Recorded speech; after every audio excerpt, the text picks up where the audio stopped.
All right, let's get this show on the road.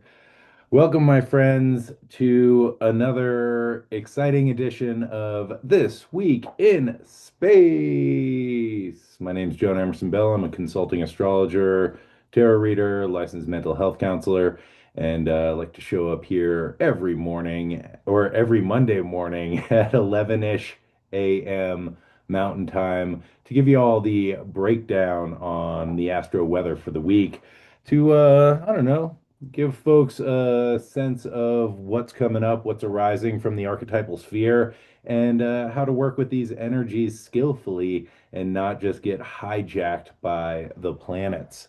So, yeah, we've got a pretty exciting week in space for y'all. A lot of stuff going on. We got Jupiter changing signs. We have Mercury stationing Gatorade. We have a full moon in Capricorn, and we have Mars conjunct Uranus coming up over the weekend. And yeah, to mark the July 4th holiday, and then a couple other things kind of spattered in there as well. Before we get into the astrology of the week, couple announcements. I am hopefully going to be co-facilitating another version of the Oracular Dream Retreat in Greece with the brilliant and talented Sarah Janes and some other amazing co-facilitators. We are taking deposits, or Sarah Janes is taking deposits for the May 2027 Oracular Dream Odyssey. If you are interested in going to Greece with a bunch of really intelligent, wild, interesting people and doing some dream work, some mythology, some astrology. You can follow at Sarah Jane's Dreaming on Instagram or go to themysteries.org and yeah, you can get some more info or sign up for that amazing opportunity if you are so inclined. Also, I usually, or I like to do a astrology themed radio show, lovingly called the Melee Report, that usually comes out for the full and new moons. But I don't know, it's summertime, and I've had a lot of stuff going on, so not taking a break, but I have not kept up with that commitment, but it's still on my radar. So I apologize for folks who might have been waiting for the latest edition of the Melee Report. I'll try and crank one out soon. It's just a lot of stuff to juggle during these trying and turbulent times, but I am committed to the bit. So bear with me on that one. And with that, that is all the announcements. And let's jump into this week in space for June 29th, 2026 through July the 5th of 2026. And yeah, Moonlight Universe saying happy Manic Monday, everyone. And a Manic Monday indeed it is. All right. And thank y'all for tuning in live on the Instagram. If y'all have questions, you can pop them in the chat. If I can't get to it during the report, I will stick on for a little while afterwards and hopefully answer your questions or dialogue through the chat as much as possible. So, starting off today, which is a pretty big day, Monday, June the 29th, we have a full moon in Capricorn, which is occurring at 8 degrees and 14 arc minutes of the cardinal earth sign of Capricorn. This is going to be exact at 4:56 in the PM Pacific time, making that 7:56 in the PM on the East Coast. Let me just share my screen for the folks on the YouTube so y'all have something to look at. There we go. All right, so we have the sun over here in Cancer at 8 degrees 14 minutes, and then the moon opposing that at 18 or 8 degrees and 14 minutes of Capricorn. And then, as you can see, both the sun and the moon are squaring in a loose square to Saturn and a little bit of a tighter square to Neptune, which is going to be impacting the vibe of this full moon. Okay, so This lunation is occurring in the cardinal axis of Cancer and Capricorn. And one of the ways that we can think of the Cancer Capricorn axis is through the lens of security. Now, Capricorn is seeking to build external security through developing systems and structures, and Cancer is seeking emotional security through relationships. With this full moon, themes of security will become illuminated. And this is a big week astrologically with lots of shifts and changes. We have Mercury going Gatorade, we have Jupiter changing signs, and we also have this kind of spicy Mars Uranus conjunction. And so these may impact the ways we have been considering ideas of security and connection and care. So Capricorn is interested in establishing concrete systems. It's kind of seeking to understand the terrain that it's in, what's going on, what's real, what's concrete, and also making proper preparations to be able to achieve its goals. However, collectively, I think the systems that we are existing in seem to be shifting and crumbling to some extent. And ideas of success and achievement, what constitutes security, and these ideas that we have been raised with or brought up to desire and value are appearing more unattainable and hollow. So, with this full moon, we are asked to consider the terrain we are currently in and what is it that we want to build moving forward. So the Capricorn full moon is the culmination of the new moon in Capricorn, which occurred way back when on December the 19th of 2025, right before the winter solstice. So the seeds that were planted back then during the approach to the longest night have now had time to germinate and sprout and bear fruit at the Capricorn full moon. And this is occurring about a week after the summer solstice and the time of the most light. And so this is a time of reflecting, considering what was planted back then, what intentions were sown into the soil in the darkness, and how have those things unfolded over the past 6 months, and what is being harvested now and what might need to be discarded or change in order to make room for what we actually want to hold. Because a full moon is this kind of culminating point where everything becomes illuminated, it comes to the surface, and it can be too much. There's a lot of emotional energy that rises. There's a lot of witnessing the kind of fruition that things have come to. And it's a time of discernment of being like, okay, this is too much to hold, or this is a lot going on. What might need to get shifted or adjusted so that what I'm continuing to hold and work with feels more manageable and more aligned. And so, one of the themes of this week and moving forward is shifting old structures in order to find more authenticity and freedom. And we will discuss that in more detail later when we get to Uranus and Mars.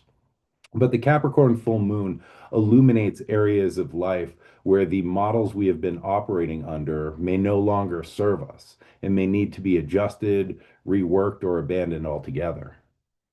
And so Capricorn is symbolized by the goatfish, and the goat half of the fish seeks to climb the mountain.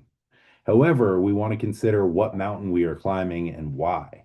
Without this consideration, we may find ourselves just compulsively climbing and climbing and climbing, and without really considering if it's right for us or not. So, this full moon provides the opportunity to see the mountain we are on and the one we are trying to climb, and to ask ourselves, is this the right mountain for me?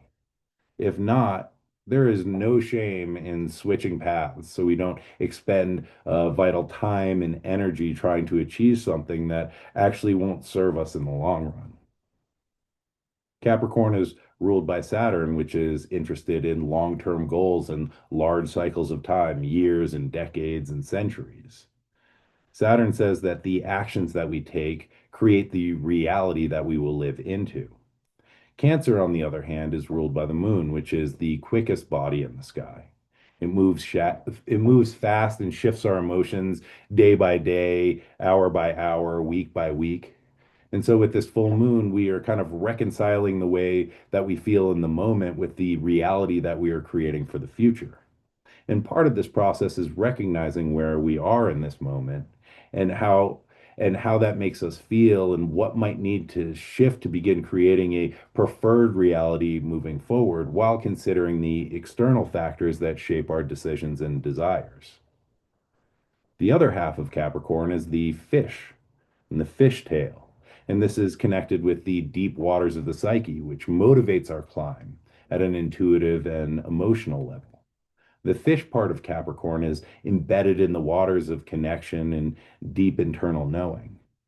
It's important to tune into the wisdom of the fish half and to consider the inner wisdom that helps to motivate our mountain climbing and the intuitive knowing that helps us to shape the reality we are creating through consistent and dedicated action. This is also the relationship between Cancer and Capricorn. What we care about motivates us to act and to create structures that protect what is important to us, as well as developing a reality that can accommodate the things we care for and care about. And so, also Monday, June the 29th, we have Mercury stationing retrograde in Cancer. And this is occurring at 11:35 a.m. Mountain Time. So, yeah, in about 12 minutes, Mercury will be all up in Gatorade. And coming back to the chart over here, we're going to see Mercury at 26 degrees in 15 minutes, stationing retrograde. And so I'll just give you a brief little overview of Mercury's retrograde timeline in Cancer. So Mercury entered their shadow phase on June the 12th at 16 degrees and 18 minutes of Cancer. And then they stationed retrograde today, June the 29th at 26 degrees and 15 minutes of Cancer. Mercury will make their conjunction with the Sun, or the Mercury cazimi, which is the heart of the retrograde period, on July the 12th at 20 degrees and 42 minutes of Cancer. And then Mercury will station direct on July 23rd at 16 degrees and 18 minutes of Cancer, coming back to that point where the shadow began. And then Mercury will leave their post retrograde shadow on August the 6th when they return to that 26-degree and 15-minute mark of cardinal Cancer. And so, one thing to, well, first, let me start by saying Mercury retrograde is a time of rethinking, reviewing, redoing, revising. Mercury is a planet that deals with thinking and communication. And in Cancer, I think Mercury has a lot to do with emotional intelligence and tuning into the deep waters of our emotional system and gathering information from them. And oftentimes, the sort of emotional waters are just pulling us into the world based on what we care about, what we value, what we try and protect, what is important to us. And as Mercury stations retrograde and moves backwards through the zodiac, we are sort of tuning into the deep wellspring of emotion and trying to create some space to recognize what's going on here. And when Mercury is moving direct, things kind of go according to plan. And when they are retrograde, plans get all fucked up. And so this causes us to slow down, to tune in, to think about what's actually going on here. And what are the feelings that are arising at this moment? And what are these feelings telling me about the situation that I'm in, the choices that I've made, what I am doing, where I am at? And this is really valuable because if everything is just running smoothly all the time, we never take time to consider. But it's when you miss a flight or are waiting for a bus or, there's a miscommunication, we are sort of forced to slow down and be like, what is actually happening here?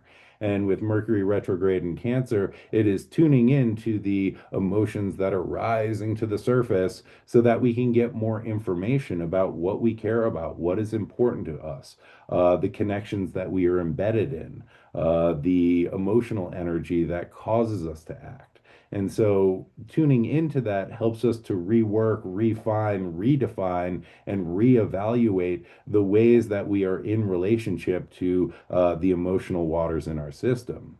And again, Mercury in Cancer having to do with emotional intelligence and beginning to pay more attention and learn from what is arising at an emotional level. Now, something that can occur during this period is miscommunications, which can bring up some sensitivity and vulnerability. The sign of Cancer is about care and the things that we care about. And the things that we care about create vulnerability, which can be incredibly uncomfortable.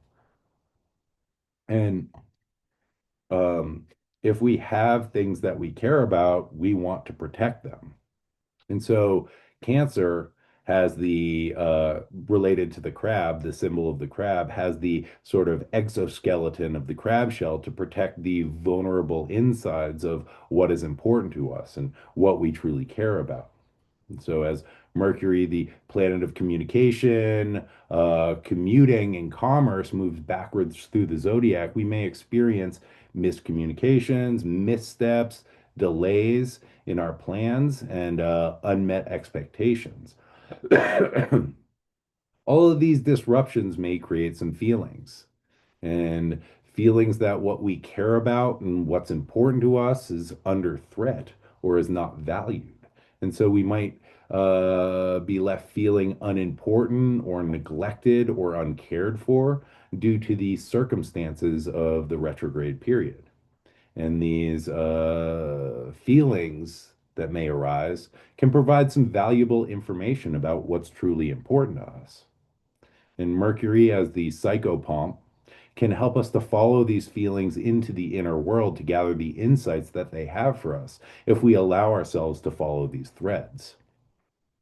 However, Cancer has a way of kind of walling itself off behind its exoskeleton and using its crab claw to kind of hold tightly to something and refuse to let it go. Or it can use the crab claw to cut things off entirely. So just be aware if some deep feelings become activated over a miscommunication or a broken plan, and there is a desire to hold a grudge and just like grind on it or to end something entirely. See if you can sit with that feeling and trace it back to its roots. And maybe wait a few weeks until Mercury stations direct before making any big declarations or taking actions that you might regret down the road. All right. And so Cancer as the crab also has a way of kind of moving sideways. It doesn't really like to approach things head on. Rather, it comes at things from the side. And this can create more issues when communication is impacted because instead of getting to the heart of what's actually going on and resolving a misunderstanding, we can react based on the little bits of information that we have extrapolated into some grand narrative in our heads. So, under the spell of Mercury's retrograde in Cancer, we might not kind of go to direct communication or think to communicate clearly, and we might respond from an overly emotional place or with passive aggression instead of choosing to state our concerns and needs and issues directly.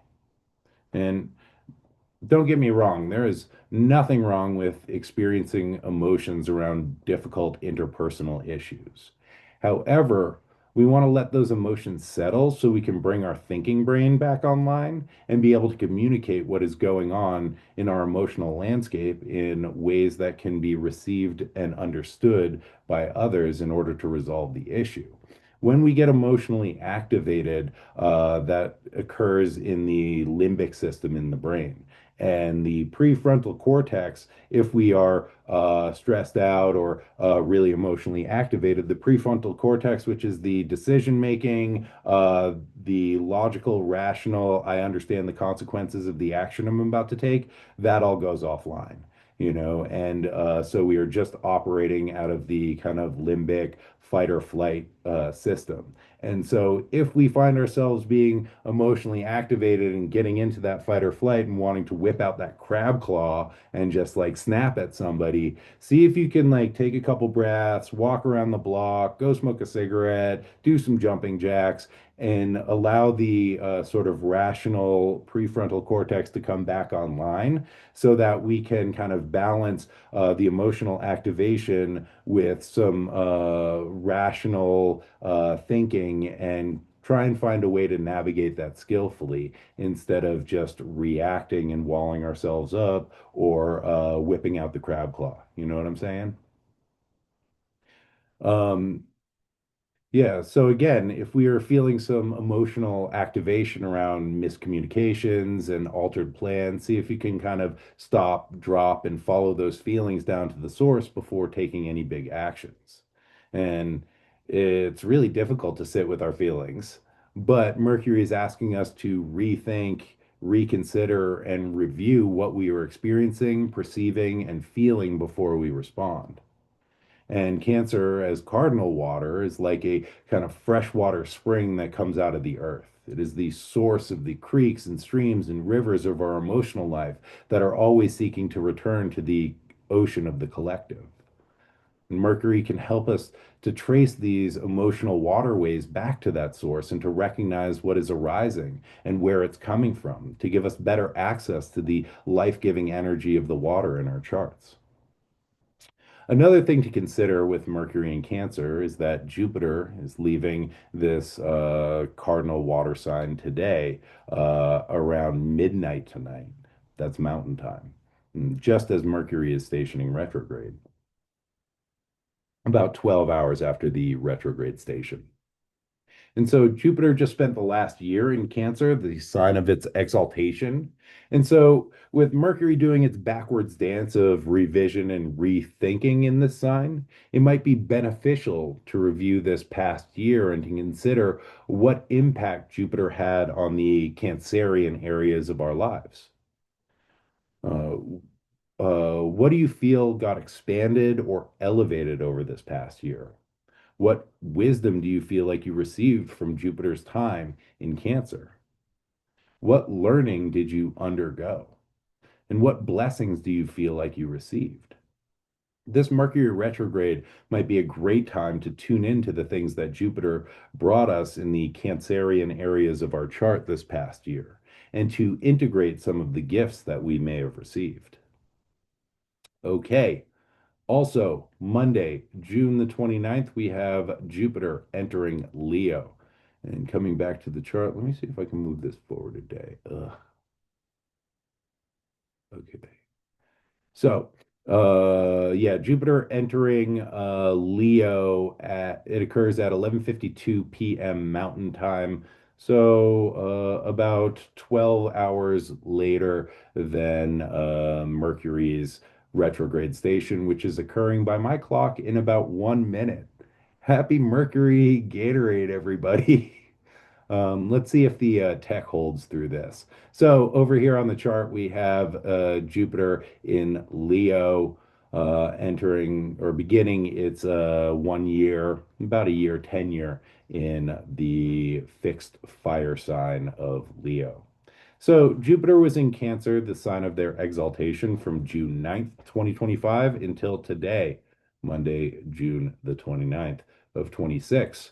When Jupiter enters the sun-ruled sign of Leo, yeah, Jupiter will be in Leo until July the 25th of 2027 when they will enter Virgo. So soak it up because Jupiter has a harder time in Virgo. And so Jupiter is associated with themes of expansion, wisdom, joy, spirituality, learning, faith, and optimism. As the greater benefic and a planet associated with the priesthood, it brings blessings to wherever it passes through in the chart. It also elevates the places that it touches. Leo is a fixed fire sign ruled by the sun, and Leo is concerned with how we are maintaining our fire. Fire requires fuel, space, and oxygen to be able to flourish. And so in Leo, we are working on feeding and maintaining the fires that we have going in our lives. Ooh, and Shayla saying that the power has already gone out 3 times this morning. That's weird because I haven't noticed that yet, knock on wood. And hopefully, whatever's going on leaves me be until this report is done. So, Leo is also concerned with the solar project of authenticity and creativity. It is kindling the flames of the core self and aligning our external persona with the authentic part of ourselves to better shine our light into the world. Leo wants to be seen and appreciated for who we are, and it seeks to share its love through generosity and creativity and to be appreciated for the unique gifts that it has to offer the world and the community. The shadow side of Leo is that it can seek out attention and receive validation for the wrong reasons. If we are receiving attention and praise for things that don't feel in alignment with who we truly are, it can pull us further away from ourselves, creating cognitive dissonance and causing us to abandon ourselves in order to maintain the validation that we seek from others. Or Leo can hog the spotlight, seeking to be the center of attention at the expense of others, and look for external validation to replace the validation that we cannot give to ourselves. Another thing to consider is that when we are hungry for something, we will settle for whatever we can get just so we can be fed. If we are starving, we will settle for some terrible food because it is better than starving. And so, if we are starving for connection, we will settle for unhealthy connection because it's better than being alone.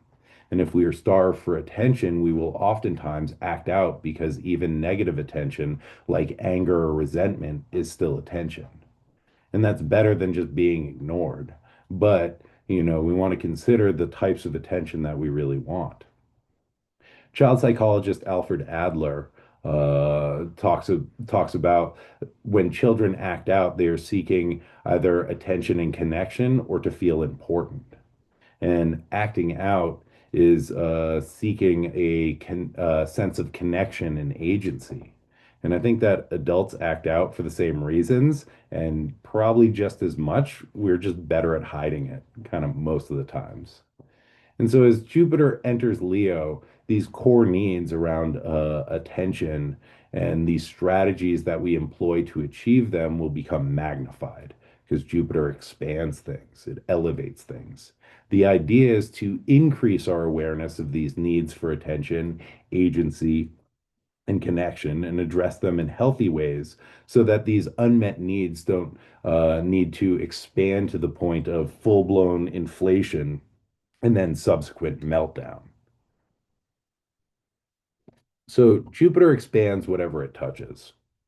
And so if we are hungry for attention from others to soothe a sense of lack that we cannot give to ourselves at an internal level, then that will become bigger. Or if we are self-abandoning to receive praise from other, that will also become magnified. With Jupiter and Leo, we are being asked to increase our ability to be seen and to take in attention from others, as well as to take in praise and appreciation, which can be really difficult. But, we all want to be seen and appreciated, but oftentimes when we receive that attention, it can be kind of hard to take in. And there's a tendency to like brush it off or to brush off a compliment or to compliment somebody else or to disregard or devalue the attention or praise that we are receiving, even though we might desperately want it. And so strange that when we receive the attention that we desire, how often we kind of negate it and resist taking it in so that it can nurture us. And so, something to consider with Jupiter and Leo is the way in which we can expand our capacity to take compliments, to receive attention, to receive praise, to be proud of ourselves. And yeah, I've always found that really difficult. And one of the practices that I use is just like trying to shut up and like see if I can take it in and allow it to go all the way to the bottoms of my feet, which is really hard and I'm not very good at it. I also had a conversation about this with the brilliant astrologer, one of my favorite astrologers, Diana Rose Harper, and they were saying that they also have a challenging time with it, but they try and offer it as a blessing to what they feel connected to. And I think that's a great technique because we can't offer these blessings to something that we feel connected to, some divine intelligence, if we are not first able to take them in. So there is a couple strategies if you have difficulty taking compliments, receiving praise or attention. These are a couple strategies to be able to kind of sidestep that and learn to be able to create a larger container to hold the appreciation that we can receive from others. And so, something else to consider with Jupiter and Leo is the way in which we need others, even as we are feeling the desire to expand our sense of individuality and authenticity.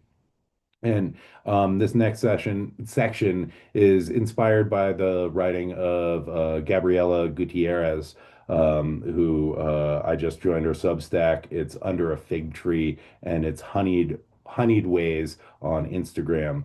And she has this series of the Bronze Age or origins of the Olympic gods. And there's an essay on Zeus called Zeus, the Divine Child Who Renews the World. And so Jupiter or Zeus was the divine child, which kind of tracks with the Leo archetype, which is all about the divine child that brings their light into the world as a gift to others.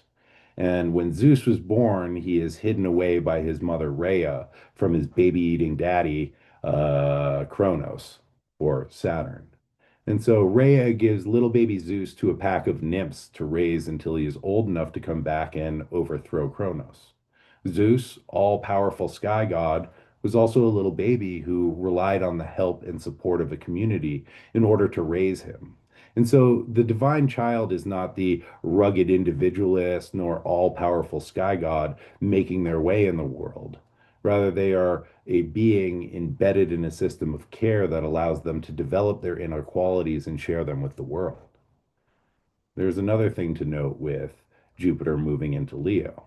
It will be sharing this fixed fire sign with the South Node, which enters Leo on July the 26th. Now, the South Node is a place of decrease, detachment, and austerity. It asks us to let go. And this will impact Jupiter's time in Leo, which we're thinking about like expanding and getting bigger. But then the South Node is coming along and the South Node moves retrograde. So they're entering at 29 degrees of Leo, where Jupiter is entering at 0 degrees of Leo, and they will meet somewhere in the middle. And so, where Jupiter is like, I'm getting bigger, I'm expanding, look at me, the South Node is also draining out some of the Leonian qualities. And so, this is asking us to consider what might need to be released in order for us to expand our sense of authenticity, individuality, and visibility. The South Node is linked with the North Node. They move in tandem around the zodiac, which will be moving through Aquarius, a sign connected to the collective. And while Jupiter may be expanding and elevating our sense of unique individuality in Leo, we are also being asked to share that with the collective and to lean into collective care as a way to cultivate and support the divine child that lives within us. Much the same way that Zeus was raised by a network of beings that helped to support his growth into a god of generative creativity and ordering principles. And so, back to the Gabriela Gutierrez essay, she says, in these earliest traditions, the divine child is never sustained alone. He is surrounded by mediators. He is surrounded by mediators between the worlds, present at moments of extreme vulnerability. Sometimes they appear as animals, goats whose milk nourishes him, bees whose honey sustains him, creatures who belong neither to the civic nor the heroic sphere, but to the living body of the land itself. At other times, they appear as women, nymphs, caretakers, priestesses, figures whose labor is intimate and bodily rather than judicial or heroic. And I think that's a really important thing to remember as Jupiter is increasing the desire and expanding our ability to stand up on stage and be like, this is me. Also, to consider what are the systems that we are embedded in and the sort of quiet or invisible work that goes into supporting each individual, and how do we give that back to the community. And so part of what we are doing in this period of Jupiter and Leo and the nodes in the Leo Aquarius axis is expanding this relationality and leaning into systems of collective care to help us cultivate our inner light in order to better share our unique individual gifts with the collective as a mutually beneficial process of reciprocity. You dig? All right. I'm going to skip over that. On Wednesday, July 1st, we have Jupiter in Leo squaring Chiron in Taurus at 0 degrees and 23 minutes. I'm going to skip over this because we also have a lot to cover. But one thing that this might bring up is kind of expanding our sense of like, ow, that hurts. The kind of newly found sensitivity, vulnerability, and the pain point of Chiron moving into Taurus. And Jupiter, again, a planet that expands things, maybe kind of expanding that wound a little bit, which may feel uncomfortable. However, Jupiter has a lot to do with wisdom and learning. So, taking some time if we were feeling some activation and some pain. Yo, what's up, Amy? Nice to see you, my friend. Taking a moment if we were feeling some activation and pain to see if we can be with that and see what wisdom that Chiron wound might offer us. Because Chiron is also a teacher, and part of teaching is learning and integrating and processing so that we can have something to share. So, as Jupiter may increase our knowledge of the core wound, I think it also kind of like expands the wound in a way like breaking through some of the scar tissue so that it can breathe and actually heal. So, seeing if we can lean into what it feels like to be with that, even though it's uncomfortable, because there might be valuable knowledge in that. All right. I want to move on to the weekend, Saturday, July 4th. And over the weekend, we have Mars activating Mars conjunct Uranus and also activating the Pluto Uranus trine, which are both sextile Neptune. So Mars really activating this outer planet relationship over the weekend. Let me go to the chart and pull this up. Mhm. Okay, so over here we see Mars at 3 degrees of Gemini, conjunct Uranus right there at 3 degrees, 52 minutes of Gemini. This is also in a trine to Pluto over there at 4 degrees and 48 minutes of Aquarius. So we got a air trine happening there. And then this is also in a sextile to Neptune over here at 4 degrees 24 minutes of Aries. And then Neptune is sextile Pluto at 4 degrees and 48 minutes of Aquarius. So all of the outer planets in supportive relationships and Mars coming in to kind of activate that. So, again, Mars in Gemini, conjunct Uranus in Gemini at 3 degrees and 52 minutes. This is occurring on Saturday, July 4th. Happy 250th birthday, America. So, Mars and Mars is like acts as a trigger. It activates points and planets in the sky. So as Mars conjuncts Uranus, it's going to activate Uranian qualities of liberation, revolution, sudden unpredictable events. It's also activating the Pluto-Uranus trine and the sextile to from Neptune to both of those outer planets. And outer planet transits, outer planet relationships tend to be kind of big things, and Mars kind of like activating or triggering that. What that's going to look like, I'm not quite sure, but I'm going to stick around and find out. And so let's get back to Mars and Uranus. Mars and Uranus are conjunct every 2 years about. Last time they formed a conjunction was on July 15th of 2024 at 26 degrees of Taurus, which is conjunct the fixed star Algol. And 2 days before that conjunction was the assassination attempt on Trump in Butler, Pennsylvania. I don't know if you all remember that picture of him like that, the blood in the ear. Yeah, so that was a pretty wild Uranian event. So Mars and Uranus can bring about sudden, shocking events, and feelings of martial impulses can come out like anger, violence, and passion. This transit can increase impulsivity. Mars takes action, and Uranus is a planet of liberation, which seeks to break free from traditions and create new forms. So, pent up frustrations and repressed passions or feelings of constriction may become unleashed as these two planets meet up in the sky. And this can lead to a release of tension and energy in surprising and unpredictable ways. Again, Mars is a trigger that can activate planets and points that it comes in contact with. And Uranus just entered Gemini back on April the 25th. And I don't think we've really had enough time since then to really feel into how the planet of revolution and unpredictable change operates in this mutable air sign.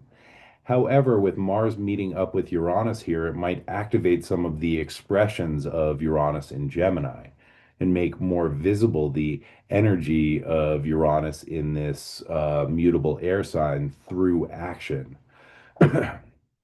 So Mars is a blade, and Mars cuts away the past as well as cutting a path towards the future. As they meet up with Uranus, who is connected with themes of freedom, liberation, and radical change, we may find an impulse to cut away or lash out at the things that we perceive to be constraining or limiting our freedom and our authentic expression. In Gemini, the sign of the twins, and duality, the martial blade might also be used to separate and to create divisions. As they meet up with radical Uranus here, the martial blade may be used to cut along fault lines that have been forming over the time that Uranus was in Taurus. And American politics is already deeply divided and fragmented. And we're seeing that play out in big and small ways. And just the first example that came to mind today while I was perusing the news is the two different 250th birthday celebrations planned for July 4th. One politicized, one maybe not so much. And this is just a brief example of the splitting that Uranus and Gemini is exploiting. And I think Mars will add some heat and passion to the Uranian energy that is already disrupting existing structures. There can be a desire to take action to break free from old constraints and to break away from perceived limitations. However, like I said, this transit can be pretty impulsive, which can lead to eruptions, explosions, and bridge burnings of all kinds. It also tends to be pretty accident prone, so watch out for impulsivity that might cause missteps and accidents. This is probably not the weekend to go skydiving. If you're already booked, I'm sure you'll be fine, but just watch out for accidents, and we maybe don't want to be courting danger over this weekend. And July 4th is already a pretty charged time with a lot of explosive devices going off. So if you're going to be using fireworks, be careful. Just be careful, all right? So Uranus's drive for change can cause us to do things without thinking them through, and our martial will may be employed in the service of this subconscious need to break out of old patterns or to shake things up, which can be achieved through accidents and injuries. However, oftentimes that is not ideal. We don't necessarily want our life to change or our systems to change because we did something stupid and got ourselves hurt. So it may be important to recognize the desire to take action that shifts old forms and brings us more freedom as well as closer to our ideal. But we want to try and do that consciously without reacting impulsively or irresponsibly. Once we get the idea that something needs to change, we can try and act skillfully to create that change in hopefully like more graceful, sustainable ways without blowing up situations or burning down all of our bridges. And sometimes that's not possible, but increasing awareness around what's happening and the best course of action is kind of what this program is all about. So Mars is a signature of passion and violence, and Uranus brings sudden, unpredictable events and change. And so when they come together in a conjunction, sudden eruptions of violence or events and actions motivated by strong passions can occur. Uranus has a need for change and a desire to break free from systems and forms that feel limiting and constricting. This pent up energy will find an outlet through Mars during this conjunction, which can come out as violence or aggressive action in order to shift dynamics and outdated structures. Also, like the repressed need for freedom or liberation or authenticity, the feelings of constriction that pressurize the system when Mars hits it can create an eruption. However, this is something that we don't necessarily want to get caught up in. You know, you don't want to get caught up in other people's eruptions. And so just be careful over this 4th of July weekend because people may be acting unhinged. And again, there's a lot of like explosions and crowds and maybe irrational energy during the holiday weekend. So just, be good to yourselves and be kind. And, if things start looking dicey, maybe just like step back and get some distance. You know what I'm saying? So that's some words of wisdom from your weekly wizard on that one.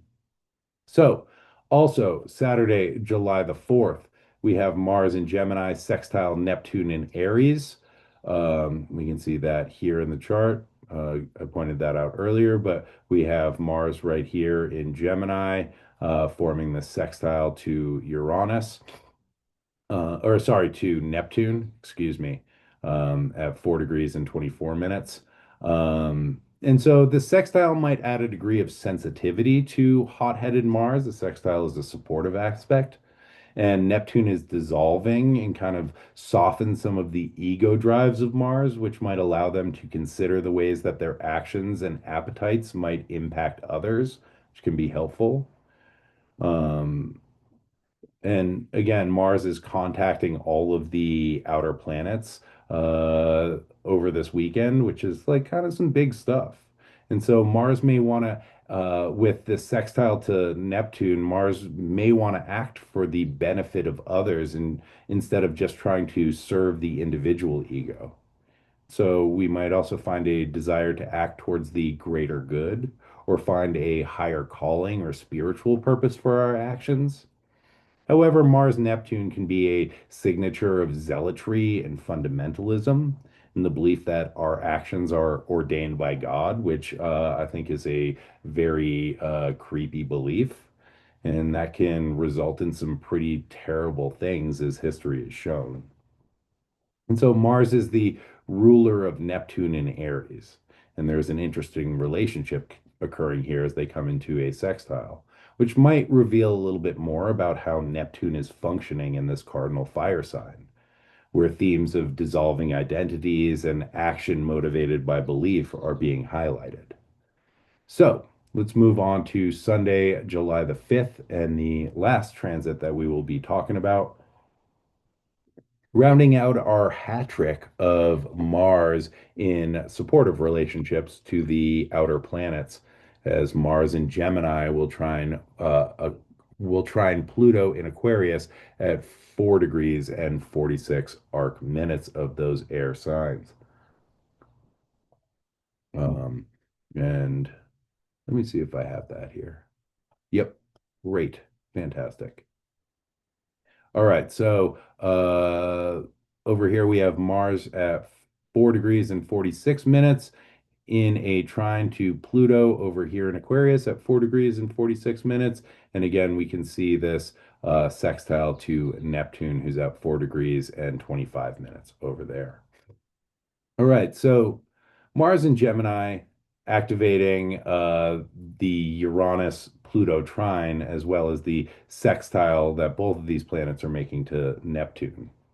Pluto Uranus can be revolutions in thinking, which break free of stagnant traditions and create transformation at a collective level.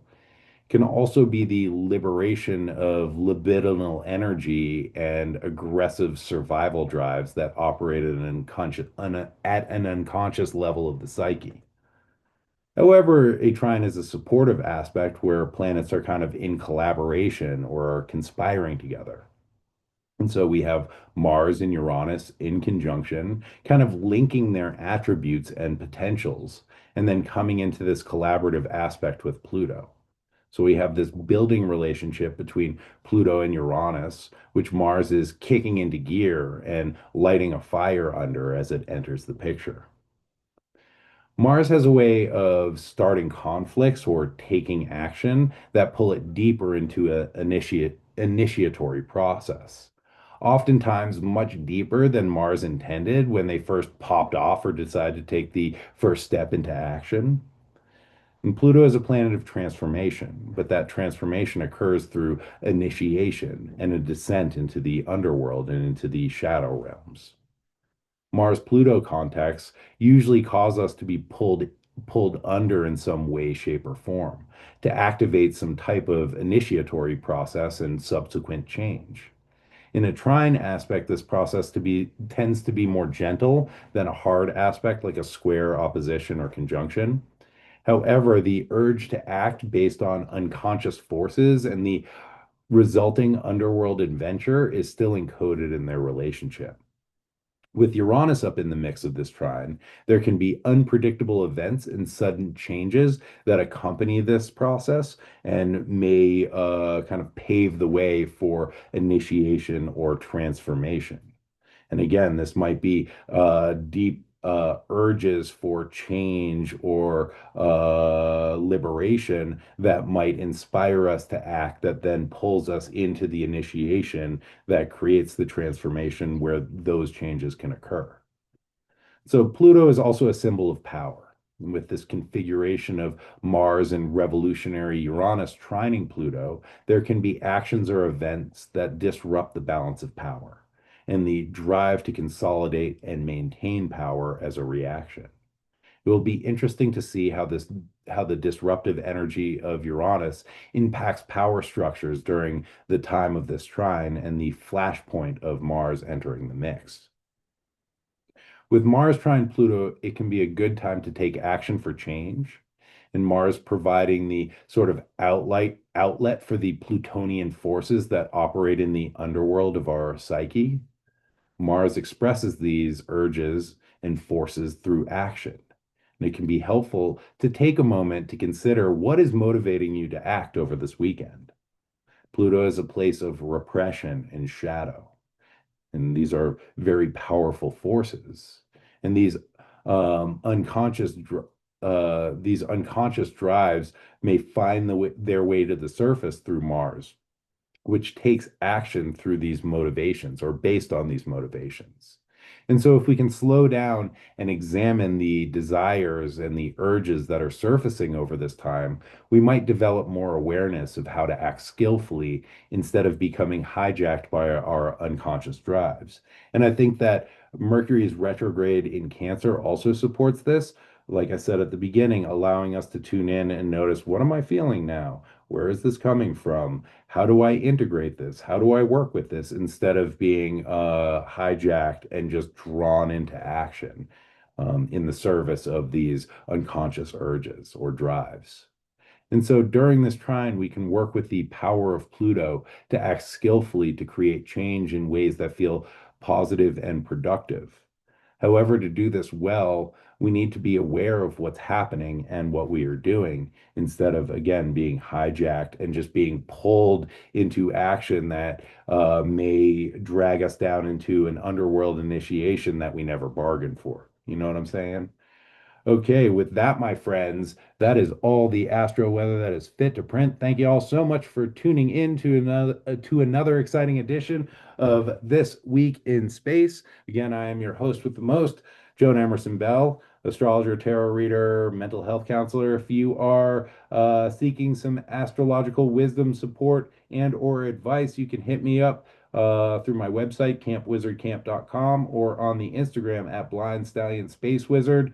And yeah, holler at your wizard and we'll book a time to hook you up. All right. I'm going to stay on the Instagram a little longer and answer this question that's in the chat. And to everybody else at home or wherever you are on this day, be good to yourselves, be good to each other. And as always, may the force be with you. See you all next week. Bye now.